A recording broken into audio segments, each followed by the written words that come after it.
Game Boy was coming. I knew Game Boy was coming out. We'd heard this long before in 88. And so I got on a plane in January, and I went to Nintendo of America and met with Mr. Arakawa. And I said, Mr. Arakawa, what's your plan for Game Boy? I know you always have a policy to include a game with a new hardware. So what's your plan? And he said, well, I'm going to include Mario. And I said, well, I got a better game. It's Tetris. And he already knew about Tetris because people were playing it. I said, if you want little boys to buy your Game Boy, include Mario. If you want everyone to buy your Game Boy, include Tetris. And then you could always, afterwards still sell Mario and make the money off Mario. So he called in, I think it was Ken Lobb. He called in his experts, and they all said, yeah, do that. Hats off to Mr. A and the rest of the team and Nintendo, recognizing that this was transformative and the critical product to pack in, because it was the perfect product to launch it with. We made a deal. I shook hands on that. I didn't have the rights. I said, I'm going to go to the Soviet Union and get those rights.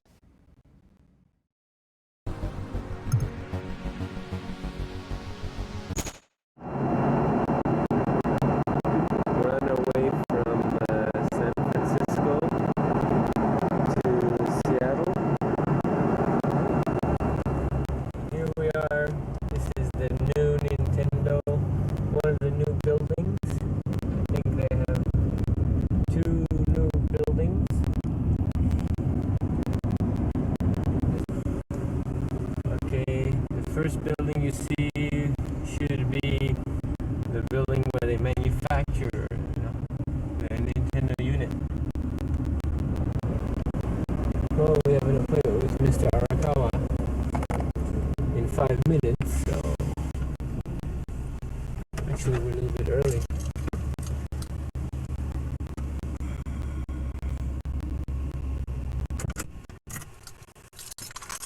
Let me introduce you to Mr. Ota.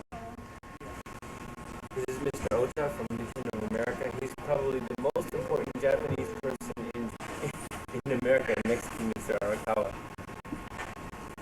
That's so true. This is a sample of the way Nintendo merchandises products.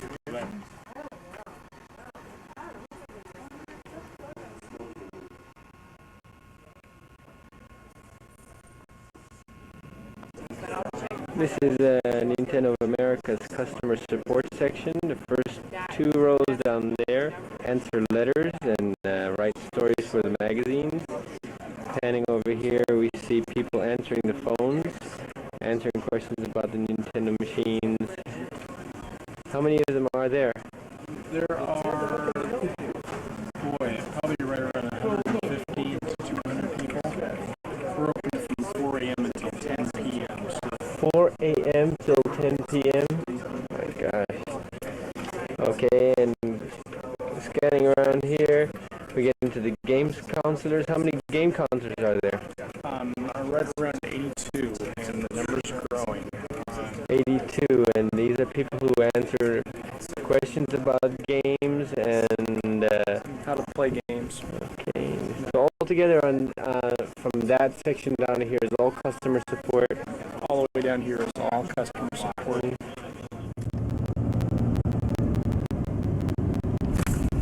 Well, maybe in a couple of years, this will be BPS.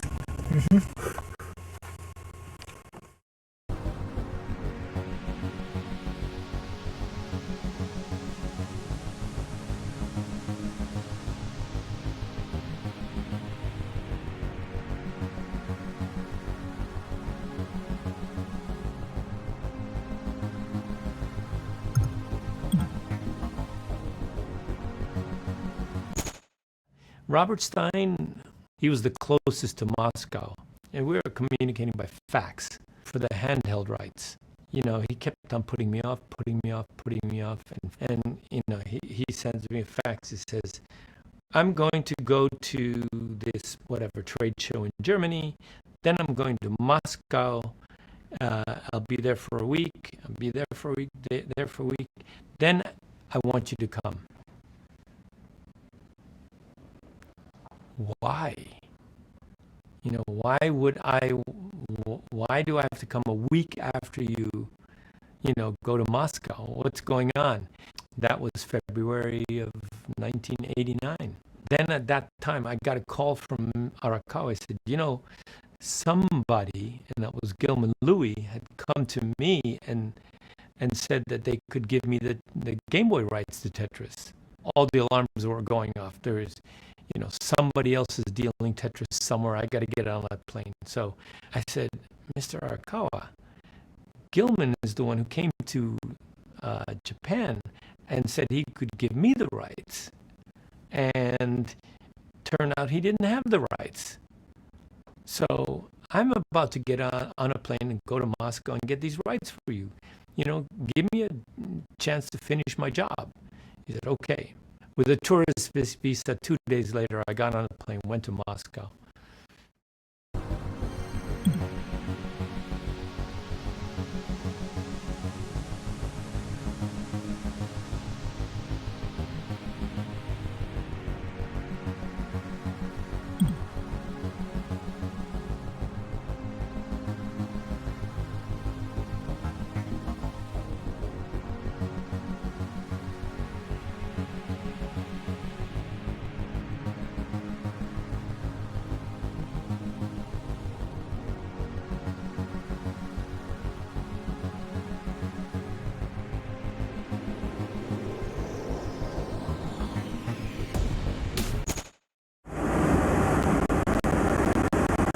I get on a plane with a tourist visa, not knowing anybody or anything. There she is. The St. Basil.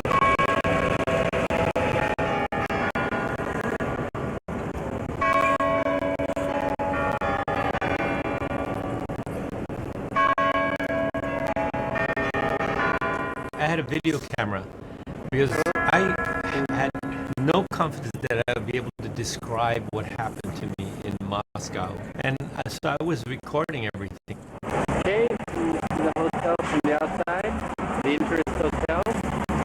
Actually, it looks wonderful from the outside. This is my room in the Interest Hotel. Oh, look, there's even a mirror. There's a TV. This TV, I tried to plug it in last night, and sparks started coming out of the machine. This is Moscow. It looks pretty gray. That's because it's pretty gray.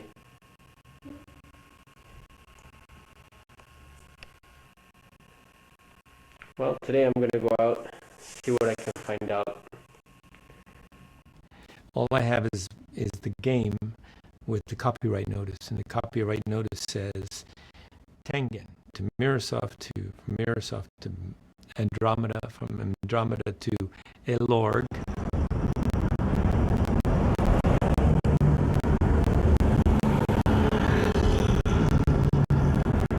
I had a bitch of a time finding Elorg.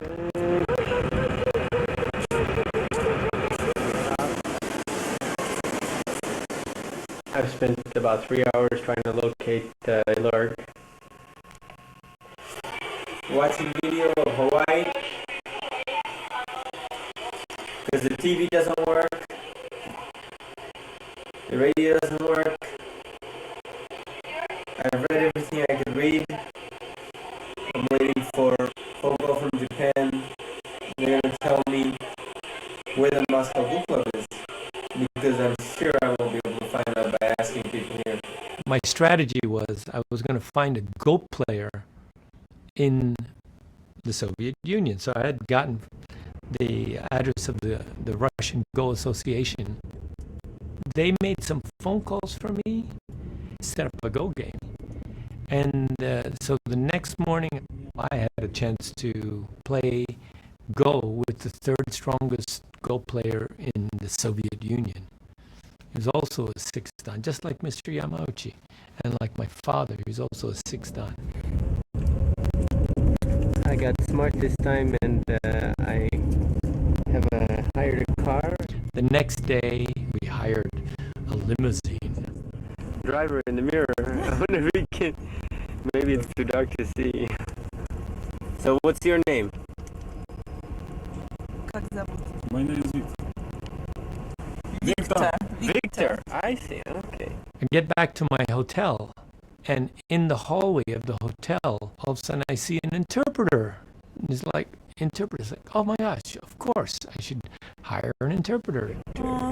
You know, to the left, oh, you can't see. Yes, it's Skating there's rink. one of the biggest swimming pools in Moscow. But it's not a swimming pool now, I bet. It's a skating rink or No, something. no, it's swimming pool. It's open all the year round. And people swim there now? Yes. Wow. So I have a very lovely interpreter. And her name is... My name is Alla. Your name is Allah.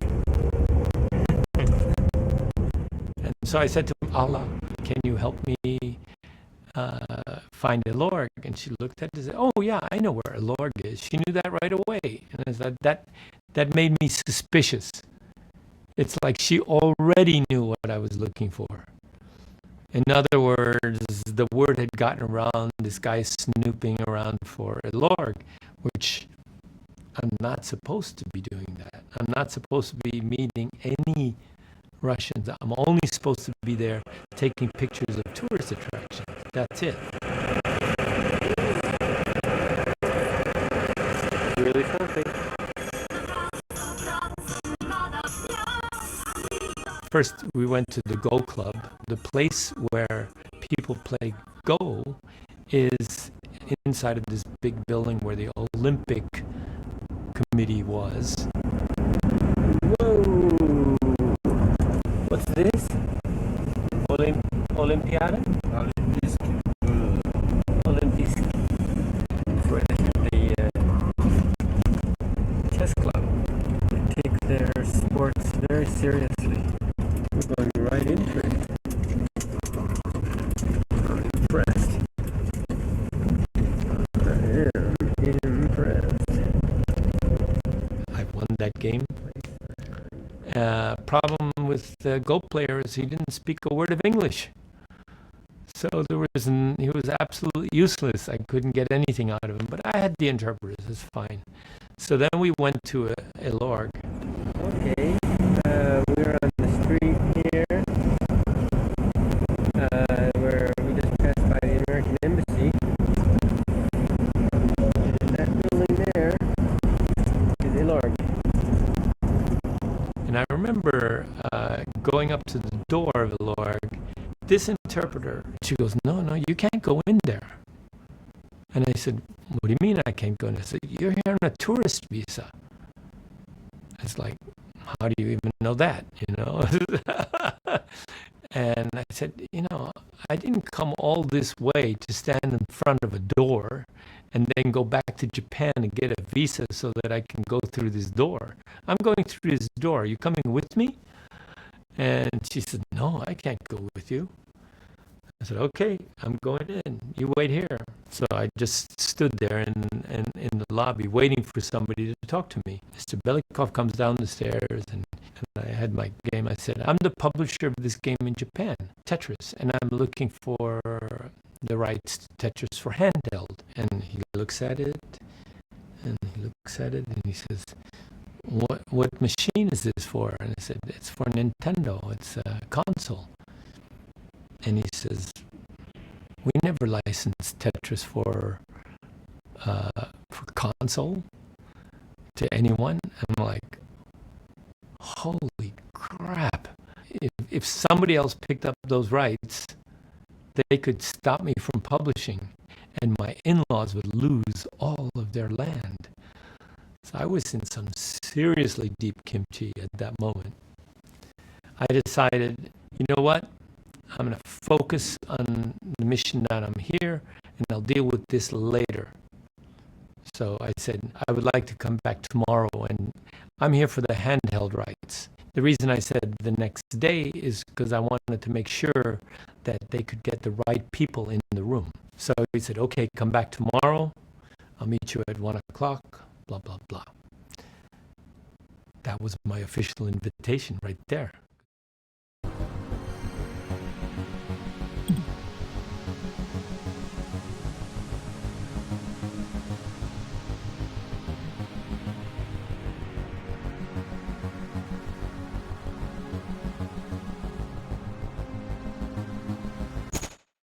The next day I went back. I get escorted into this room. On one end of the long table, there are 8 people, something like that, sitting on the other side. I'm sitting by myself on this side. And we're about to start the 3rd degree. And all these guys are suspicious. Like, who the hell are you? You know, how did you know? Because that came out of nowhere. I wasn't supposed to be there. You looked really suspicious. From Japan with I look- perfect English. I mean, something really wrong. Yeah, so I'm a Dutchman living in Japan who talks like an American. And by the way, my English is very simple English because I've been living in Japan for many years and I know how to speak English as a second language. So all these people are able to understand me. Anyway, there's like a lot of negative vibes coming from the other side of the table. And I could see his demeanor change as the conversation went on when he realized that I was a game designer. As I was explaining what my involvement was, I could see him visibly warm up. And I mean, the others, a couple of guys in there, I don't know, the KGB or whatever they are, you know. Well, they are all frankly KGB, but they are not kind of field agents, so per Yeah. se. Mostly they sell weapons, I believe, to the other country. They have specialty in making contracts and follow the money and I can tell you this, nobody on the other side of the table except Alexei knew anything about computer games. oh, about computer games, no, but about the international trade, they probably They knew something. Well, was- if they did, they got totally spanked by Stein in that contract. I don't think Robert Stein, he intended to misrepresent anything. You know, he was like a sole entrepreneur who's out there trying to make a buck by licensing products. Stein shows up, which I knew he was going to be there. I just didn't know where or how. But what I didn't know was Kevin Maxwell also showed up. they never meet each other. But Kevin Maxwell, Stein, and Hank was at the same time in Ilorg, so I met them all. So now there were 3 people in Moscow at the same time trying to get the Game Boy rights. We were supposed to have all rights, not just PC and Mac, but it kind of came out that I'm not sure Stein had all the rights that he needed with this ELARG program. We found out that Stein started selling the other platform, which we never considered him to have. We were furious when we heard about this. The deal that had been made was between Elorg and Robert Stein, which is Andromeda, for the computer. By the time this deal gets to Microsoft, they read the contract that says, the computer. Oh, that's everything. We got everything. Up until that point, I thought we had all the rights, right? Because Stein represented that as such. Stein had licensed arcade rights to Tengen, because they were an arcade company, and to Sega. And he didn't have those rights. And so the Russians say, yeah, you need to clean that up before we even talk to you about anything else. He came and started crying and saying that he can't afford anything without this platform, and that we say no, we don't want to even discuss it with you. They came to me and they say, Stein is here. He's looking to figure out the arcade rights.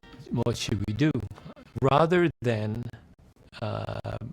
asking for a per unit or something complicated that you can't check, ask him for a big upfront money. And so that is the deal that actually ended up happening between Stein. That's how Tengen and Sega got the arcade rights. I don't think Stein was being evil. I just don't think the communications, the faxing back and forth, the definition of what a computer and a console, all that was kind of blurred at that particular time. Maybe he overrepresented what he had, but he wasn't a lawyer. He wasn't a contracts guy. He was trying to do his best to do one of his short deals, but he didn't have a big name Silicon Valley law firm behind him. Stein wasn't publisher, he was an agent. All he's do is sub-license. So Robert Stein came to Moscow and said, look, we're publishing this. You can either cooperate or you can try and sue Microsoft or whatever. And that's, of course, an impossible thing. There's no way that the Russian government is going to sue somebody outside the Soviet Union over intellectual property. All this is brewing in one big stew. You had the Soviets and the Russians. You had the murkiness of the contract and the technical meetings of what was licensed and what wasn't licensed. You had Hank in Russia. You had Microsoft through Robert Maxwell, who was bigger than life character, kind of the Rupert Murdoch competitor of his era, who had strong relationships with the Kremlin. So he was trying to call in over the top, right, by engaging very senior levels of government to force the license to fall in favor of Atari and Microsoft. Nobody on the other side of the table had any idea how big the game business was. They were taking the Russians to the cleaners. They were getting a percentage of a percentage of a percentage of a percentage. Just imagine this. Spectrum Holobyte has a quarter where they sell $100,000 worth and they pay $20,000 to Microsoft. That becomes income on the second quarter. $20,000, and from that $20,000, they pay Stein 20%, which is $4,000 in the next quarter, and then Stein reports that in the fourth quarter. So by the time the fourth quarter comes around, it's 20% of $4,000 at $800, out of this huge chain of money. So I said, look, the way I'm going to do this deal is you guys should not care how many sub-licensees. You are going to get a fixed amount of money from each unit that is sold. So I will pay you 25 cents per unit for Game Boy. No matter who sells it in the world, you will get 25 cents. My dad was an honest guy. He could really say, I'm not the richest guy, but I will show you exactly how much money I'm making. Here's an honest deal. Whereas before, they weren't getting an honest deal, obviously. They asked me, so how many copies do you think you're going to sell? And I was thinking, if we're talking about packing it in with Game Boy, maybe 30 million copies. No, come on, you was very moderate with your expectations. Okay, 10 all right. million, maybe 5 million, 10 million. Oh, okay, say it's 10 million. 10 million times a quarter, that's $2.5 million. That is Right there. significantly more than they were ever going to make with with all the deals that they had done up to the. Totally other area, of revenue. They asked me, when are you coming back to Moscow? And I said, what do you mean? He says, well, we need time to think this over. And I said, I either leave Moscow with the rights to handheld Tetris, or I don't. I leave without it. I'm not coming back. We don't have that kind of time. I made this very official thing, boom, and this. You have 1 week to answer me with Letter of intent or something. yeah, with a proposal, and after that, this offer is null and void. I mean,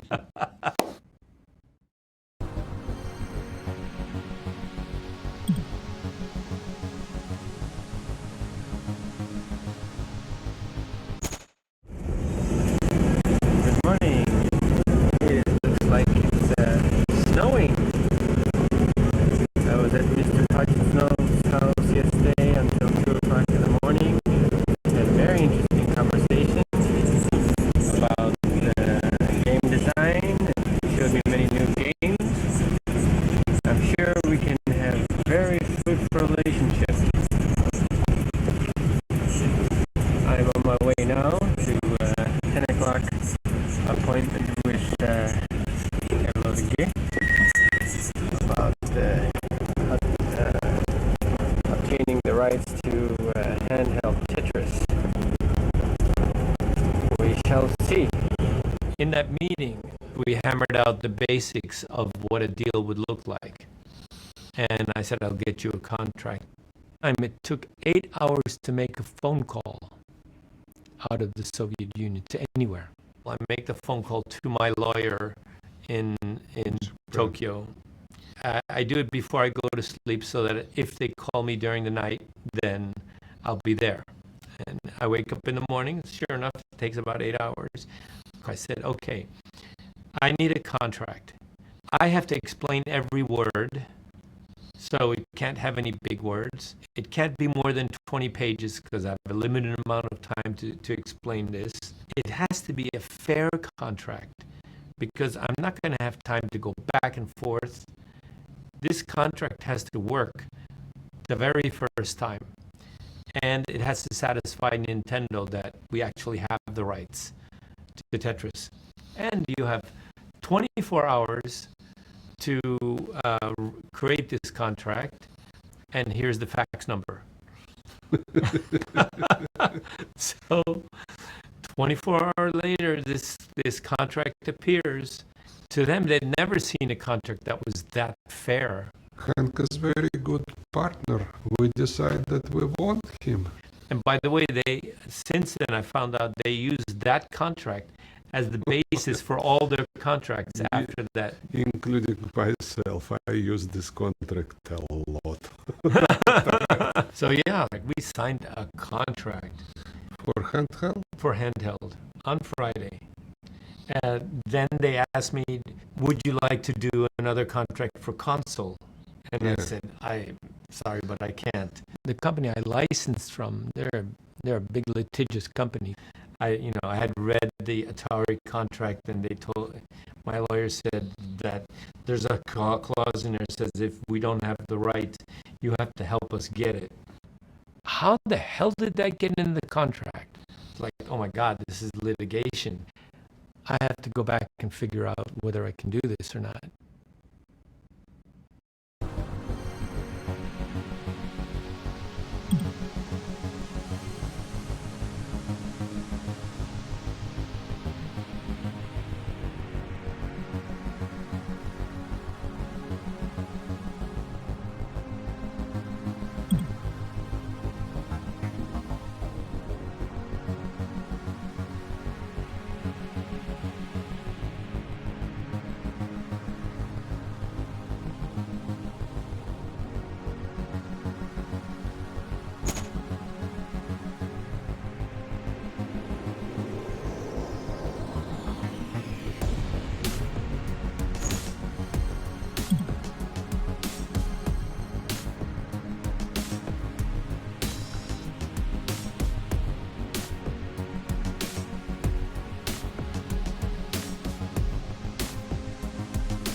after the meeting, Alexei came to me and he asked me to meet that evening. Did everybody know that? No. At your hotel at 6 o'clock or whatever it is? Yeah. Meet me at the front door because I can't go into your hotel being a Soviet citizen unaccompanied. It felt a little clandestine, you know. You want to show me something important. I had brought with me a Sharp Famicom, and I had a little portable videotape player, tiny videotape, and it had a screen that had a RCA in. I wanted to show him Tetris on Nintendo. He'd never seen it. Yeah. I tried to play. I was completely disappointed because it was a wrong hand. I play with my right hand and drop with my left hand, but with the joypad. Yeah, joypad. Yeah, it was different kind of disappointment, which I politely hide. But anyway. And probably the same day, maybe next day, we went to my apartment because I was desperate to show him my other games. He was the first professional game designer I ever see in my life. So basically, it was important to at least hear his opinion. Maybe he would be interested in publishing something or whatever, but what is important, I don't know. I am out of this world. So that's why I take some kind of risk to inviting him. Saturday and Sunday, basically, we had no meetings. You Yeah. took me on a tour. Today is a wonderful day. We have done most of our business. Today we are sightseeing with Mr. Pajitnov. This building like a false teeth. We are just about arriving at the Red Square, Yes. or I should say the Kremlin. It's supposed to be 9 churches in one.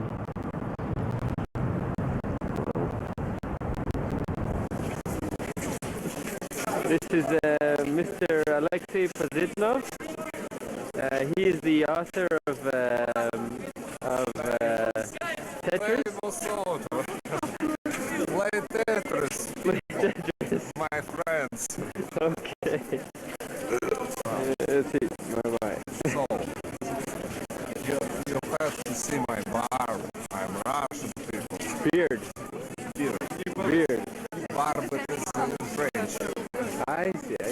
Because Arbat Street, there's a lot of free activity going on here, like music and poetry being read and art being shown. Here's the artist. Oh, Just bought very nice little book from Arbat, at Arbat Street.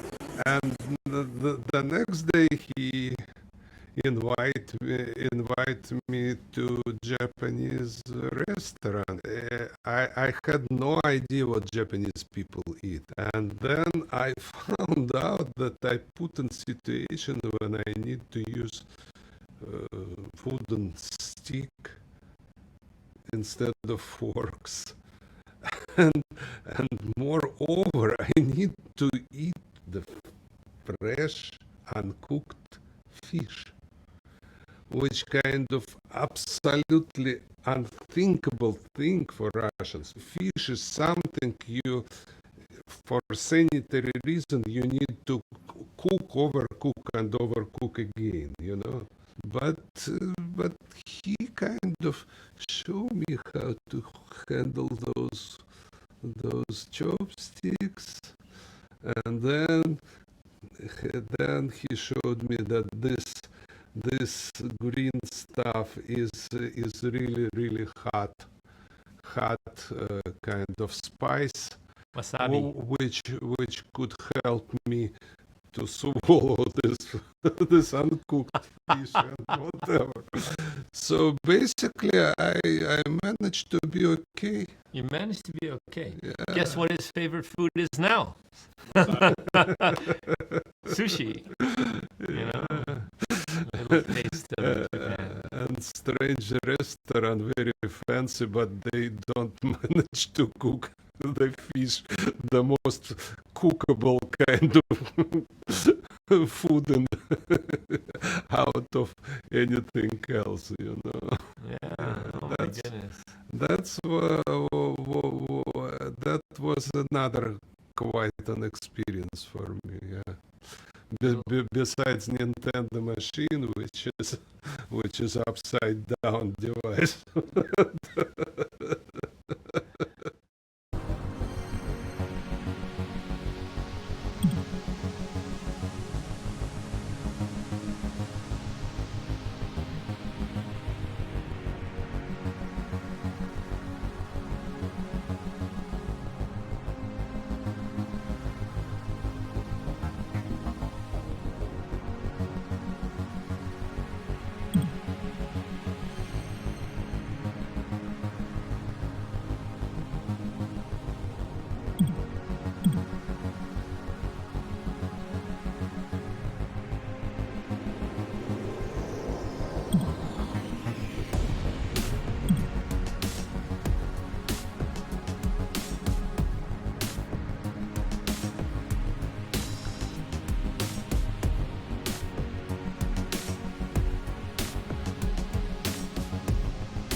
Japan is another planet, with another lifestyle, with another human behavior, weather, buildings, everything.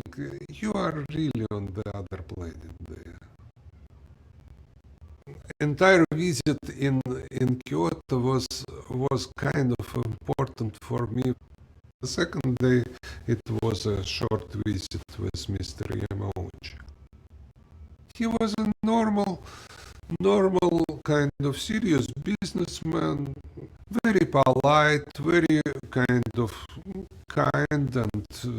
and we did have a good conversation. He start with the apologizing that was a small kind of bug in the Game Boy Tetris, something with the probability of the pieces. We discuss how we fix it and decide to fix it, and then he gifted me with the electronic organizer. Absolutely stupid device of this time, but it was very fashionable. Complicated calculator with the small screen which you could put schedule on it. Something which died maybe 4 months after that. but I still keep this this strange device somewhere in my closet. It was about maybe 30, maybe 40 minutes, kind of. And everybody was impressed about this meeting, and I still don't understand why. But what I was really impressed is to visit their warehouse. Huge building, 3-story building, 700 yards long, filled up with Tetrises. If you could imagine your creation in this amount, you won't sleep the next night for sure. That's how I remember Kyoto for myself.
The console versions were never quite as good as the Game Boy version.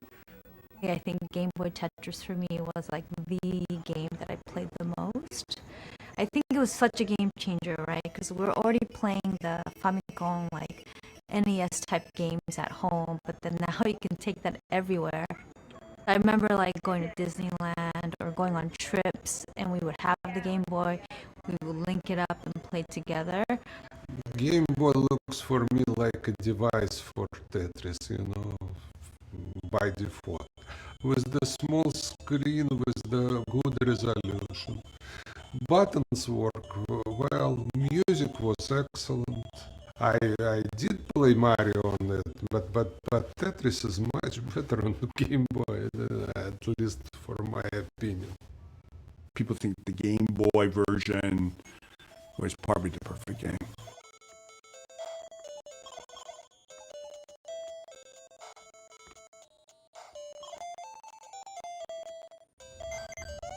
And I do remember that once it was a Tetris competition, and some schoolboy came to me to sign the cartridge.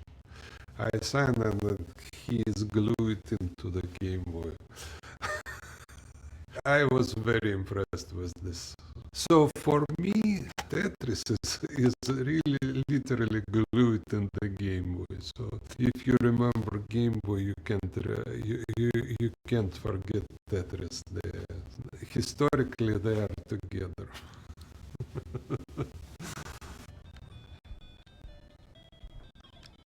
The heart level, if you push the certain combination when you're booting up the game, it goes to the heart levels. And the heart levels are way faster than any other level.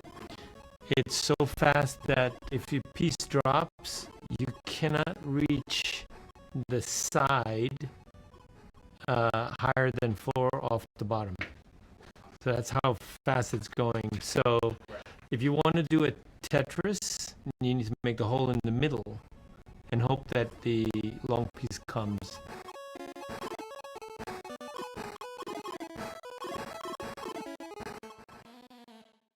Oh, shoot. I saw so many versions on home computers and other devices. So for me as a designer, it wasn't anything really exceptional. But it was a really decent, very good version. Probably that was the best version if to not take in account my own computer version, which was much better for me, of course, because I made it. Yeah.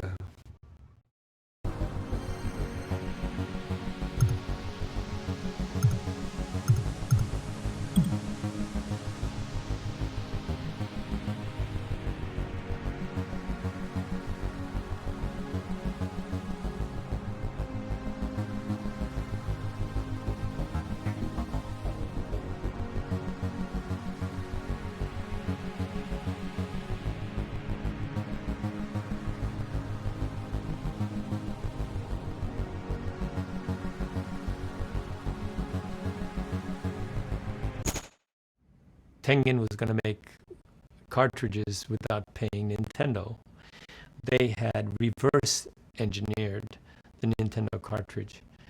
The Nintendo cartridge had a patented lockout system, a copyrighted song, which is a piece of code that all of the data would be passed through, and then they had the trademark, the word Nintendo, on the cartridge. Tengen had managed to get through all those three. Did you reverse engineer the code? Did you do it properly? Because depending on how you figured out to jailbreak the machine, there were ways that if you did it through a black box, you can go off and do it. And if you didn't, you couldn't do it. Nintendo was in court with them. That was going to take time. By that time, Tengen's first game would have come out already. What was their first game? Tetris.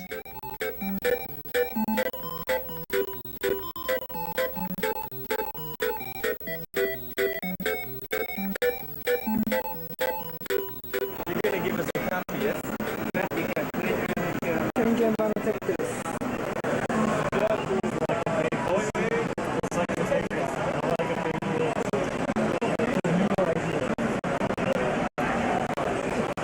But apparently, Tengen, in the creation of their version of Tetris, actually used some of the Nintendo code, which violated the rules of the black box.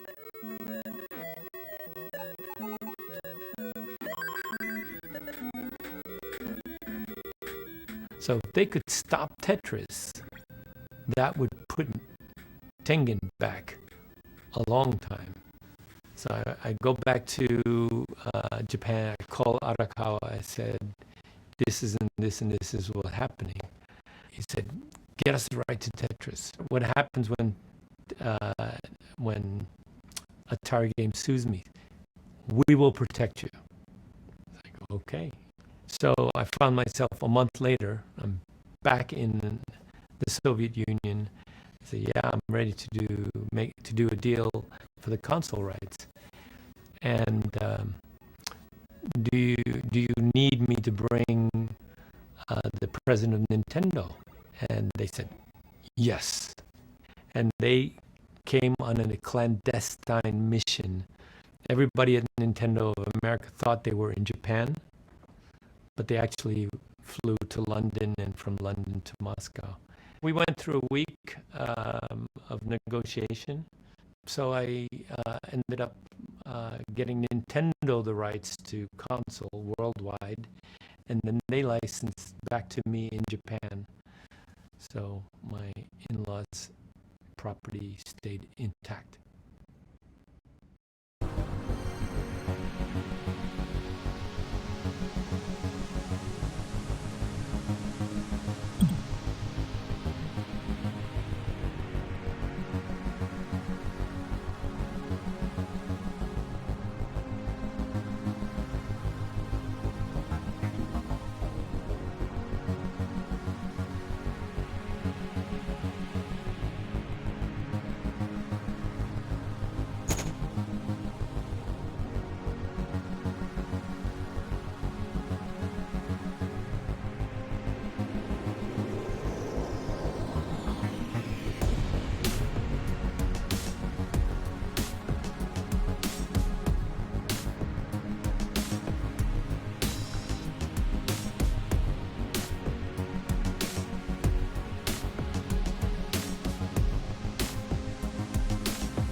Everybody want to do 3D Tetris. And it was a version of 3D Tetris called Blockout. And I really hate it. Hank Rogers plays Blockout. First time try to do it. I realized that immediately that it's too much pressure for human mind to deal with this strange mainframe kind of shape of the pieces and whatever. It was possible to play for maybe 5-10 minutes, but then you kind of get away. This is Andrei Smith, the main programmer and Dr. Could have made this first well-dressed prototype. One of my friends do very good prototype. I don't even remember what the game was about, but he kind of have a very good design of this well, kind of three walls on the bottom. So I decided that for Tetris it would be very interesting to try. Make each Tetris screen be a side of a wall and have the pieces fall, and you can go around the side of the wall. Shape of the field delivered the really strong feeling of 3D, but it doesn't spoil the game with the overloading mind. That was very important. very interesting kind of phenomena happened with the piece. At the bottom, on the edge, partially on one and partially on the other, it kind of splits on the bottom. It was addictive. It was a natural sequel.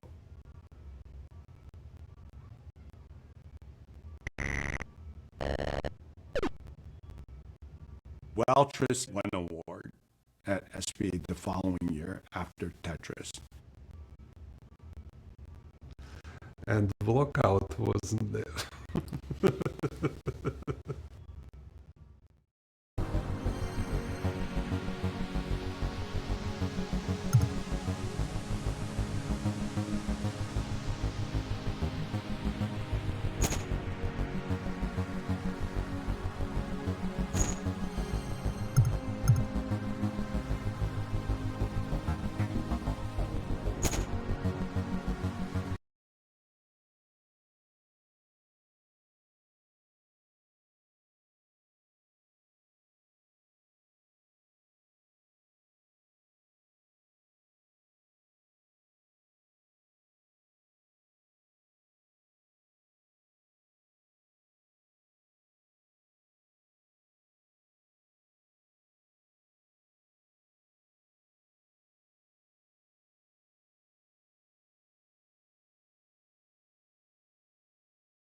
I do remember that one of my first very original game, I called it Crowd.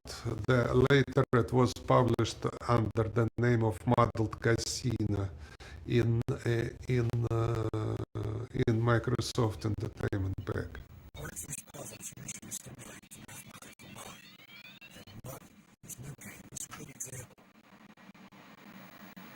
Your task is to put them away from the field from this small window. In this order, this will be first. You have this crowd and you call them either to left, either to right, either up, either down, but every time the different subsets going on. You model them and you miss them a lot while you operate with them.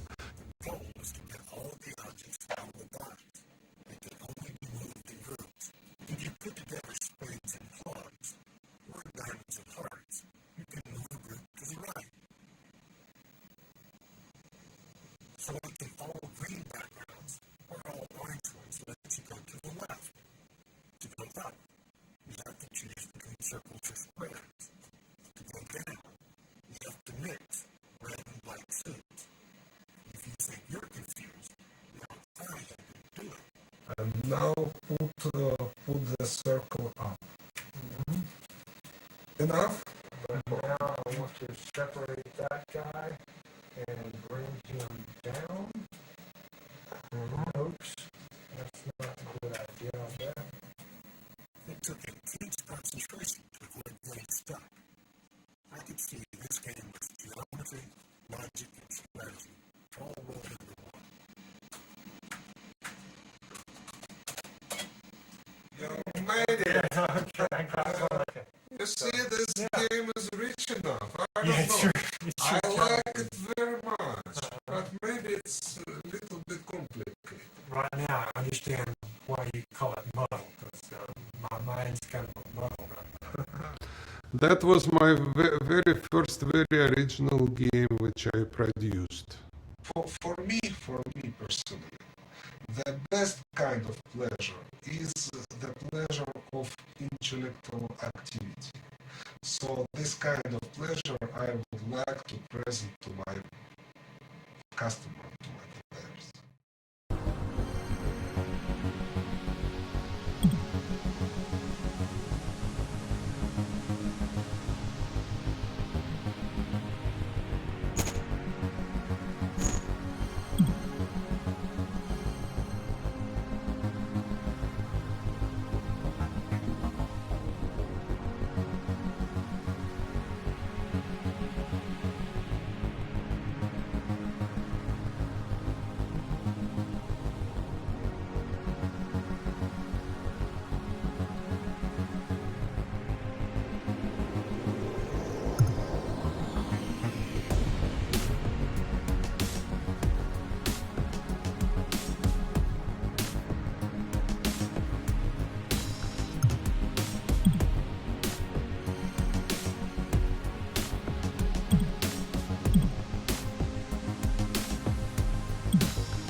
I did a game called Swap and Drop, the fragment of the pieces, which kind of in pair goes down, and you could swap them and shift together.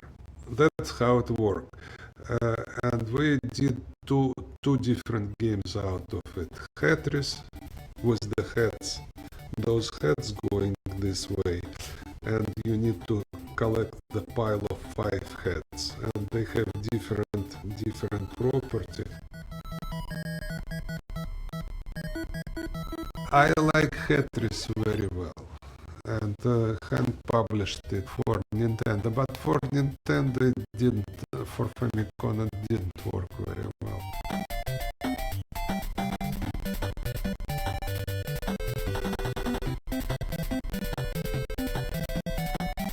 Don't remember very big sales on it.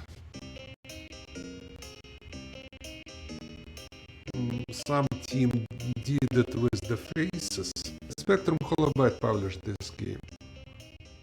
The swap and drop framework was a good framework. So it didn't take us much energy to figure out how to tweak it so that it was right. Pieces would come down, and you have to make sure a face is stacked in the right order. So you have the mouth, the nose, the eyes, and the hat or the hair. And if you don't do the face and have kind of 4 eyes, for example, that's a failure. You get bonus points if you complete the face that is the intended face versus a random face, different slices of different people's faces. Very simple concept. Also move progressively faster and faster. We knew that players would try to optimize to get the perfect face. That ultimately worked against you. Because if you were getting perfect face, you were creating new problems over here on the other sides of the stack. And that's part of the kind of the game mechanic for that particular game. I didn't like it very well, this faces idea. It didn't fit my feeling that we could play with human faces this way. But they were very fascinated to put Gorbachev with Thatcher eyes and Gorbachev kind of bald stuff and whatever. Wasn't very successful, but probably broke even.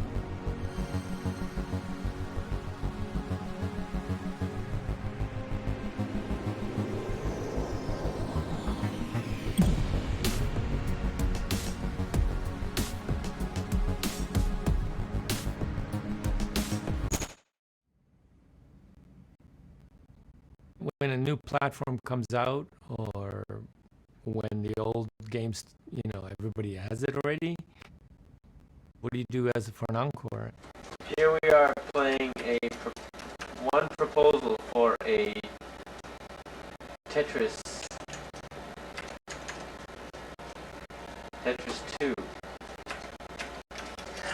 and it's quite different from anything that I've played. The fact that I can't stop playing is a good sign. I remember talking to Alexei about this a lot. What does Tetris 2 look like? From the very first night that we were together, we talked about, like, what do we do about Tetris 2? And yeah, I thought about this.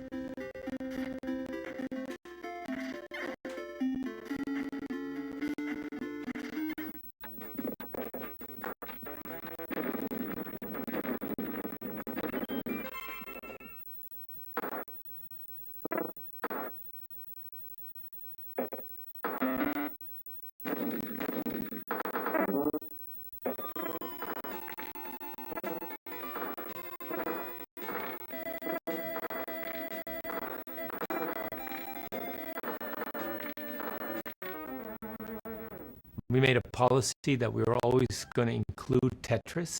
For each subsequent version, it would be Tetris with something. That's why second one was Tetris 2 plus Bombless.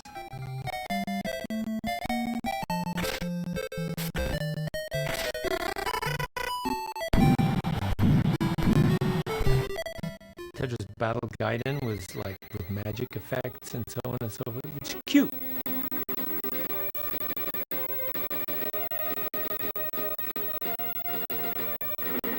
We worked hard to think about all these magical effects you could do to affect the other guy's play field and so on. And I think that's a pretty good version of Tetris. It was a fun game.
Bombless, it's funny. So the guy's name is Ishihara, and he's the guy who went out to make Pokemon.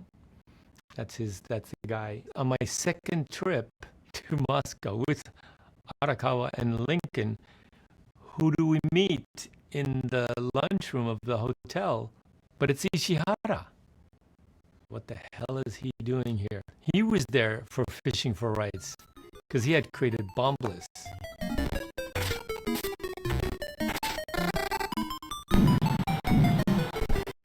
If I hadn't been back, he could have gotten the Tetris rights instead of me. So I dodged that bullet. He must have gone to Yamauchi. Well, Nintendo said this game is too close to Tetris, so you're gonna have to talk to Hank and publish it through Hank. And that's what he ended up doing. We analyzed the game. The game was definitely a Tetris knockoff.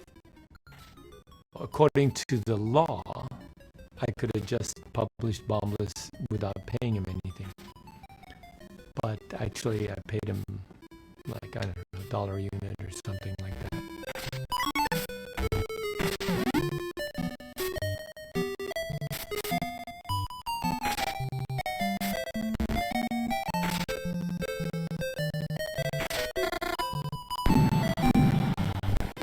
And, it's the right thing to do.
beautiful windward side of Hawaii.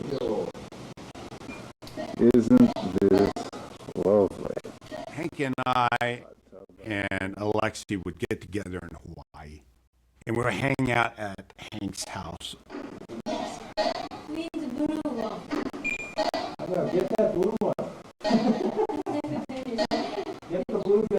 We were like brainstorming different designs, and so we were trying to figure out how to go back to the original Tetris and make it super. The first concept was, rather than start with a clear well, we start with a messy well.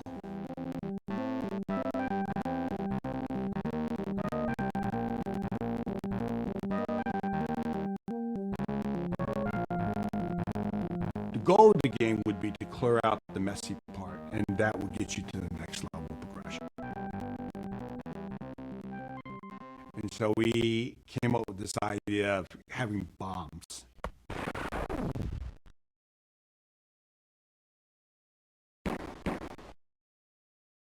So you have pieces and bombs. Bombs was a digger, pieces were builders, same scoring mechanisms of making up lines. That became Super Tetris.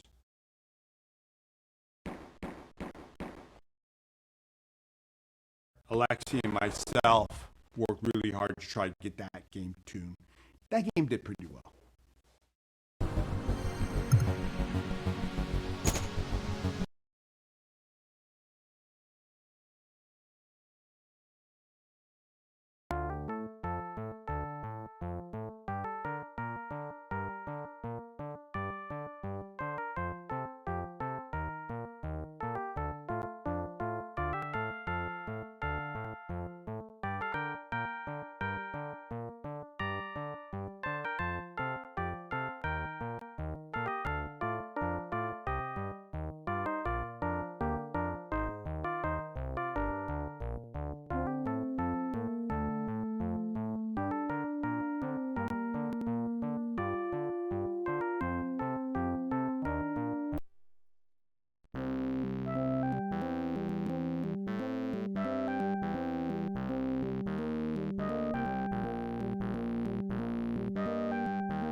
when finally we took control of Tetris in 1995, and we formed the Tetris company, the first thing we did is we standardized Tetris across all platforms. We say to every licensee, says, look, your game has to be better than any other game that's come before, and yet has to contain Tetris. And so as a result, Tetris improves over time. I mean, we treated Tetris like Disney treats Mickey Mouse. You know, so the colors had to be exact, the rotation had to be exact, the timing had to be exact, etc., etc., etc. And if you look at the old Tetris, Tetris on Game Boy, Tetris on Sega, they were completely different. On the Game Boy, when a piece drops, you can rotate it as it's falling, and that's visual rotation. It actually looks like it's rotating on the spot. If you land the T-piece on its back, then it's stuck. There's no way you can rotate it anymore.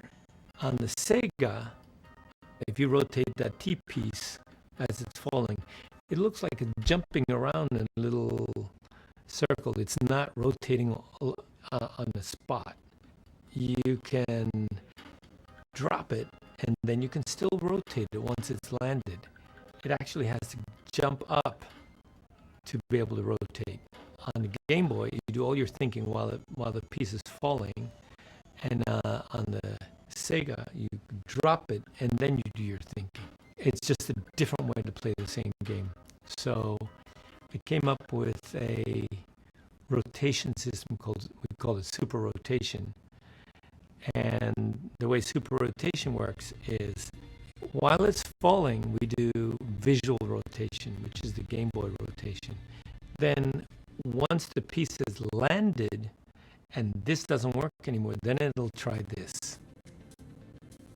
And so what we did was we created a rotation system that could accept both players from both systems, because before that they couldn't cross over. They were just too different. And over time, there's something like called a T-spin, where you can do the same thing with the T-piece, and like if you put the T-piece in the right space and clear lines, then it has the same score as the Tetris, 4 line clears.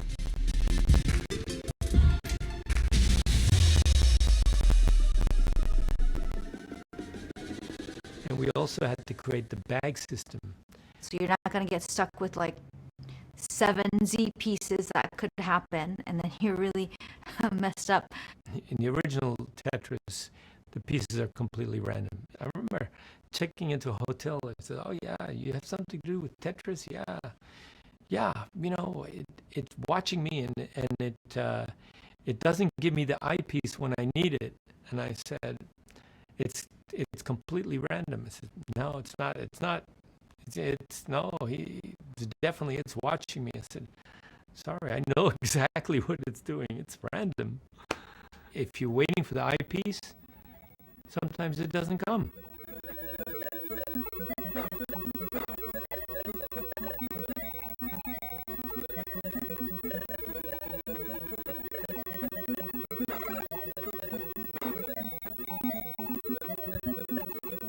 The way the bag system works is that you have 7 tetraminos, you put them in a bag, you shuffle them, and then you pay them out. Then you put them back in the bag, shuffle them again. So then if you have an eyepiece come out, the worst situation is that it can be at the beginning of the first bag and at the end of the second bag. So that means, 13 pieces later, you're guaranteed to get an eyepiece. So then you can start strategizing on how you play the game versus everything is up to luck. It makes it more predictable. And so you could say that Tetris lost something, but because of the variants, we had to do it. In Tetris Worlds, we created 6 different versions of Tetris. 5 different ones. There's Tetris and then 5 variants. There were a whole bunch of things that we tried.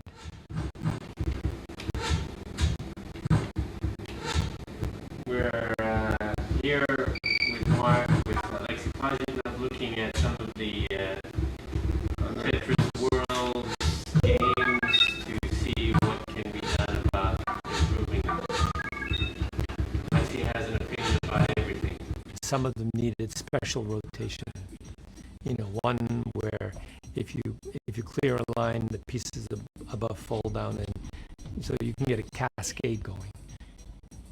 One of them you made squares, 4x4 squares. You get extra points if you cleared a line that had part of the square in it. In order to do that, we need to have a hold piece, because there's no way you can actually get enough pieces of.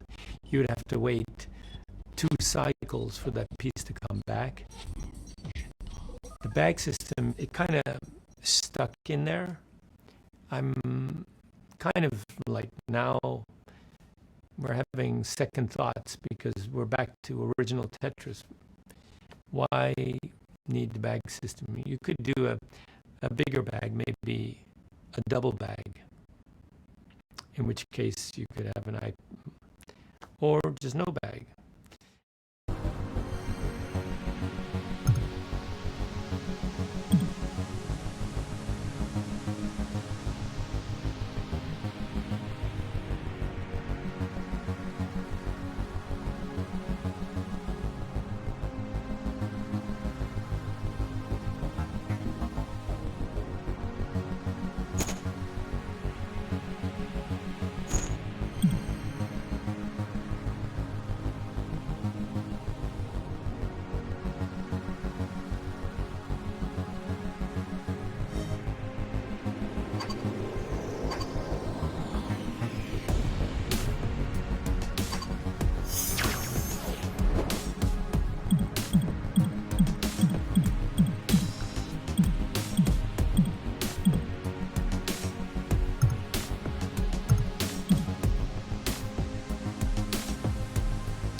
In Japan, all of a sudden, there was a fad that came out. You could buy this little 8x12 Tetris machine, and it was called Tetrin. It was, it was a little tiny Tetris game, and So we went to bat and we chased the company down and said, no, you can't be doing this. This is a Tetris knockoff. We went to court and stopped them from publishing the game. And rather than have those just start to go black market, what we did is we went upstream and we said, we'll buy your production. And we upgraded the design, and we sold them in Japan, and Square sold them in the US. By the way, the next keychain game that came after that was Tamagotchi. So we started the keychain game boom in Japan with Tetris, and then Tamagotchi came, which was a huge hit.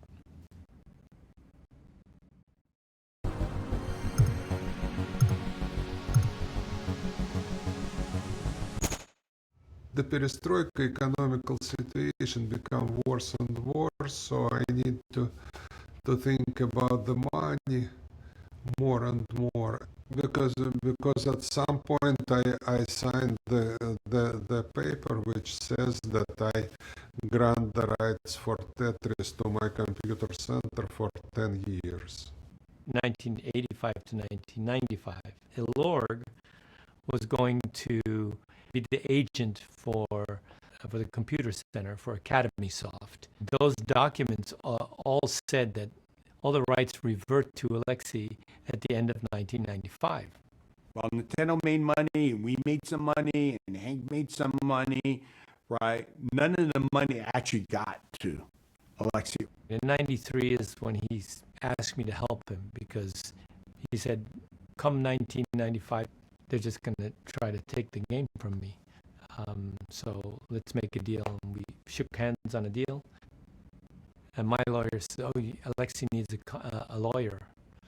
And then I said, Alexei, you need a lawyer. And he says, I don't need a lawyer. He said, if I get a lawyer, your lawyer will fight with my lawyer, your lawyer will win, and I'll be in a worse position than I am now. I'm just going to trust you. You take care of it. That deal is still alive today. So at the end of the day, Hank never abandoned Alexei. We've never had a dispute between me and Alexei. Starting with a handshake in 1993. Oh my gosh, that's 30 years. He made sure he ultimately got his payday. I gotta say, you know what? The smartest thing you ever did is he entered Tetris into a computer game contest, and he got second prize, second best game. But the point is that it had the copyright Alexei Pajitnov. So then he established copyright publicly at that event. Yeah. Smart guy.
got to be 1999 when things started to fall apart. Belikov and I were not agreeing to any deals. I would have a vote, Belikov would have a vote. And if it's a yes, yes, then the license goes through. If it's a yes, no, or a no, no, the license doesn't go through. My advisor says, buy him out. I said, buy him out? What are you talking about? He doesn't have any rights. And it's just, read my lips, buy him out. Mobile phone game Tetris is going to come to a halt. And who knows what's going to happen to the industry while you decide to fight up because you're right. I asked Mr. Belikov, so how much do you want? And he gave me a number, and I got that money and bought him out. Everything ended in 2005. I see, yeah. That's when that's when I bought out Belikov. Yeah. That's when I bought Elorg. Yeah, we should revive Elorg. We should claim the building, yes. It's a nice building, not far from my place in Moscow, by the way. That's interesting. I never thought about that. No, they don't owe it.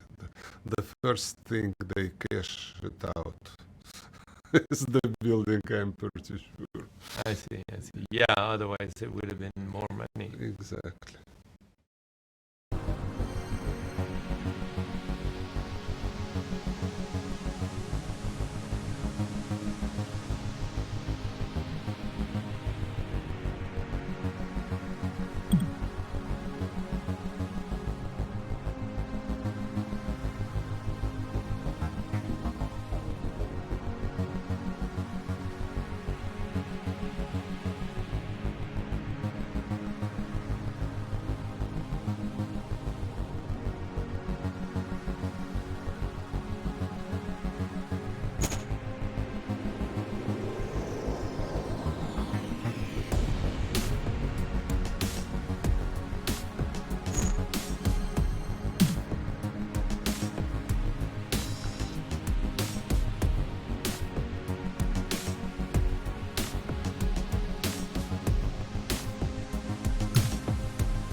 I grew up around video games in Japan, and my parents are in video games, and that really affected me, right? And as a child. When she was 15, I asked her, "So what do you want to be when you grow up?"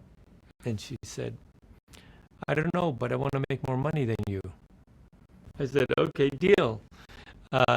I'll take care of you now, and when I get old, you make more money than me, then you take care of me. I'll go and play golf."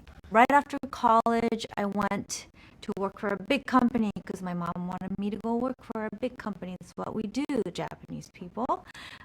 So I went to work at American Honda. So there I was working on physical cars. And then my dad would come into town for different video game events. I knew Ken Kutaragi at the time, and I introduced him at Sony party at E3. You know, they had the big Sony parties. And I met a producer there, and basically kind of got poached to go work for him. The first game I worked on was Gran Turismo 4. And so I went from working on physical cars to working on virtual cars. And I just remember the first day coming into Sony PlayStation and sitting at my desk, I just felt like, wow, this is where I need to be. And so I worked at PlayStation for a few years, and I went back to get my MBA. She went and got her master's, which I never did. My dad, at 52, he had a heart attack. He had a major heart attack and almost died.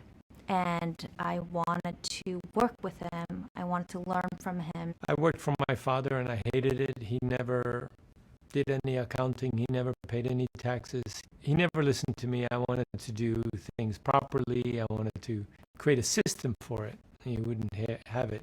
When he eventually died, nobody knew what was going on.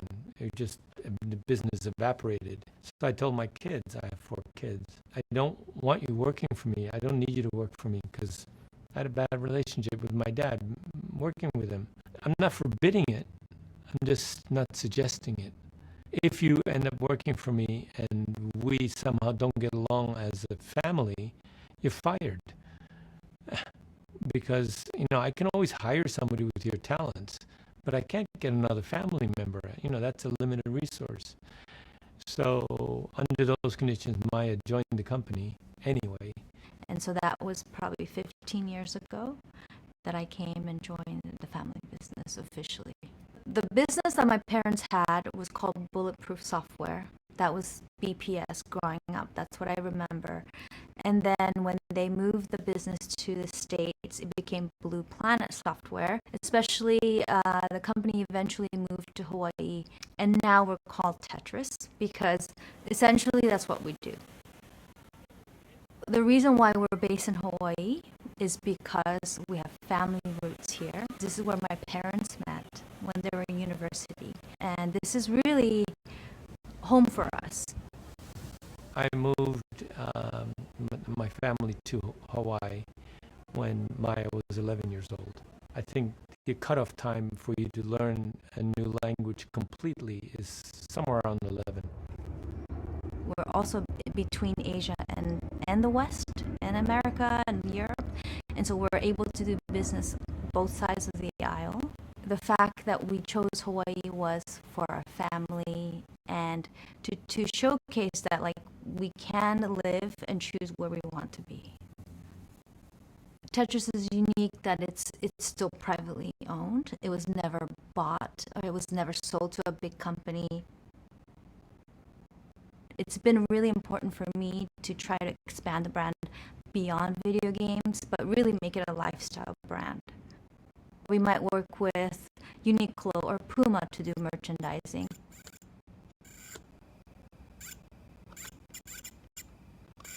Tetris McNuggets. It's funky, right?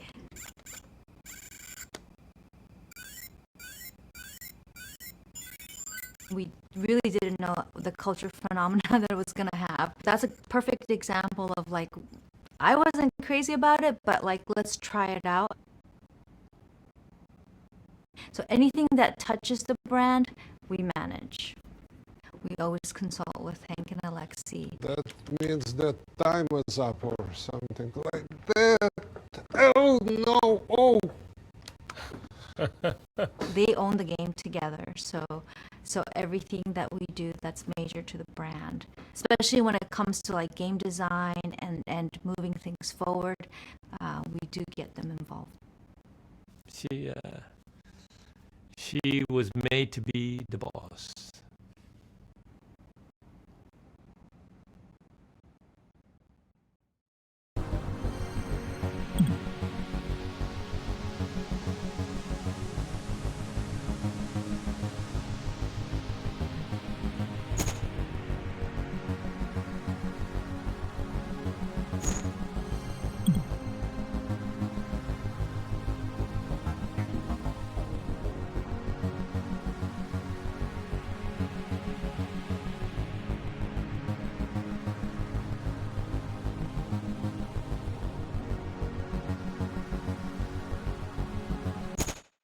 So about the story goes back to 2001.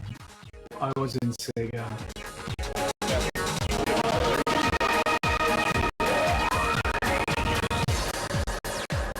When I finished making Reds, I wanted to try the concept of the synesthesia experience, but the puzzle game. So soon after I left Sega, I went to Hank for advice. I'm thinking the concept, new game design concept, like Tetris meets Reds. Hank's reaction was, "Oh, that's fantastic idea." So, but that was a licensing issue. He was like, "We should work together in the future." So we decided to make the new game, the launch title for PSP. So that was Luminous.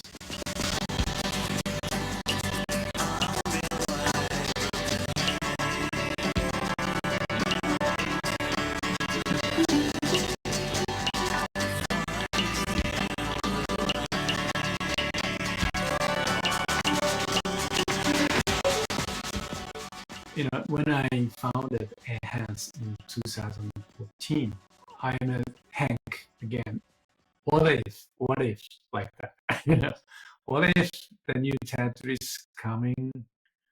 What kind of Tetris? What kind of future Tetris? Like that. He spoke to me very passionately about the Tetris players' zone states in a Zen feeling. And he said to me, "Gucci, you could do it, couldn't you?" He said. Then I traveled to Hawaii many times with Ishihara, who became the director and art director of the project. And we, two of us, created a game concept together. And much of the inspiration of the Tetris effect came from our stay in the island of Hawaii.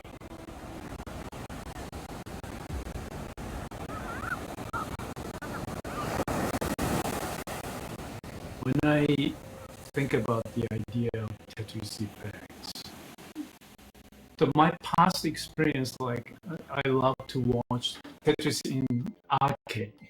I love to watch and I love to feel that kind of atmosphere. If the people watching this game around, how can we move them? The player wants to focus the game, watching just blocks, but the people in the gallery, people watching the people can watch. Temptations like the fish transformed to mantle.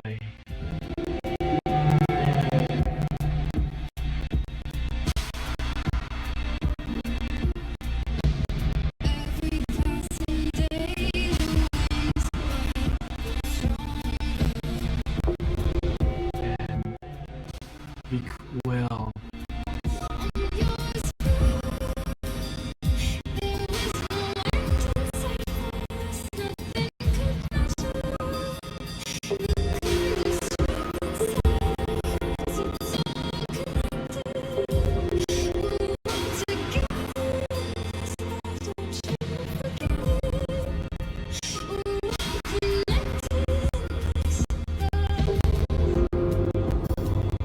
After that, you can watch Earth in a space. Yeah, that kind of design. First person and third person. Yeah, from the beginning of the project, we try to find some of the new feature elements, like to boost the zone feel. Zone mode, that was really tough to create, and we had the many tests and experiments, but we couldn't have the big confidence.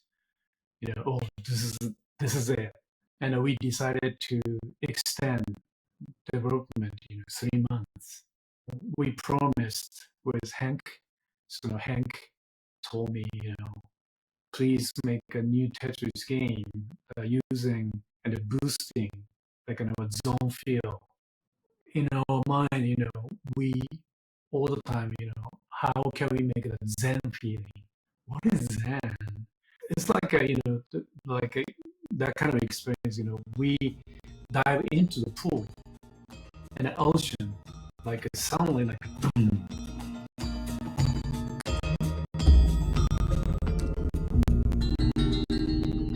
The time stops and the sound disappears. So no place, no time. Then, how many lines you can make?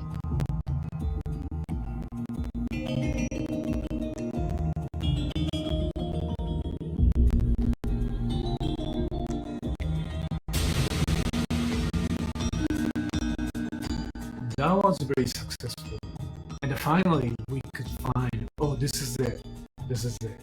That was an amazing process of the production. So that was a very good thing to make, Tetris, using Tetris and making the new thing. That was a very fantastic project to me.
Tetris movie came about around the same time that we were actually working on the Tetris sci-fi movie.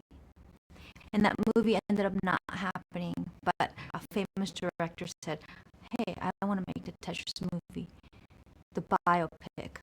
From the very beginning, from the script writing stage, we were involved, and there was probably a couple of documentaries in the past that were out, like the BBC one, that kind of showcase like how amazing and interesting the story of Tetris was, right? And so anybody hearing that, like, it made sense. Like, there's this crazy American Dutch guy goes to the Soviet Union on a tourist visa and tries to track down the Ministry of Games to get the rights. The friendship that formed between Hank Rogers and Alexei Pajitnov that ultimately brought Tetris to the rest of the world. And now we have a whole new generation of Tetris players that maybe have never played, but their touch point was the movie.